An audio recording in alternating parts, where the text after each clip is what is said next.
लंका विद्यापीठ परिषद में सांसद प्रार्थी सुरेंद्र सिंह भोई और विधायक प्रार्थी पद्मनाभ बेहरा आम आज रोड शो रे सामिल हो समस्त आमर हजार हजार संख्यक भाई भौणी मैंने दलीय कर्मकर्ता एवं विद्यापीठ परिषद समस्त अधिवासी ए सामिल होती उतपूर्तर भाव में जो भाव में समर्थन जनई से आम से कृतज्ञ आम से नवेदन करूँ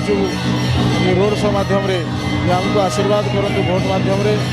आसंता 20 तारिख दिन सांसद और विधायक भाव में निर्वाचित करूँ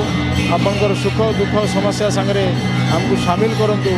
नवेदन करुँ से सहमति प्रकाश कर गोटे विराट आम गोटे विजेडी दल गोटे पटुआर बाहरी आमर माननीय मंत्री और बर्तमान निर्वाचन विधायक आम पद्मनाभ बेहरा और मुझे बलांगीर लोकसभा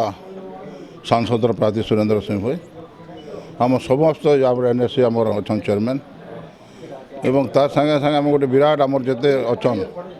आमर विजु जनता दल समस्त वरिष्ठ नेतृमंडली शुभेच्छु बंधु मैंने आज गोटे विराट पटुआर आम सब बस्ती परिक्रमा करुँ एवं जुआड़े गले लोकंर गोटे उत्साह अच्छे उद्दीपना अच्छे और समस्ते स्वागत संबर्धना सब घरे घरे छके छके समस्ते कर समस्ते माननीय मुख्यमंत्री नवीन पट्टनायक बोली आशा अच्छे भरसा अच्छे एनु जना पड़े जे आगामी दिन निश्चित भाव माननीय मुख्यमंत्री नवीन पट्टनायक गोटे रेकर्ड सृष्टि करेंगे जे षष्ठ थर लगी माननीय मुख्यमंत्री नवीन पट्टनायक मुख्यमंत्री हवा लगे जाऊन माननीय मुख्यमंत्री जो जगह गले से माने से निर्वाचन मंडली धन्य हो जाए जिते बीजेपुर में ठिया उठी 3000 कोटी ऊर्ध से विभिन्न उन्नतिमूलक योजना दिखाई एवं कंटामांझी लोक भी बहुत उत्साह आज आप देखो जिते भी आज सरपंच समिति जिला परिषद चेयरमैन जिते थे आज सब विजु जनता दल सामिल है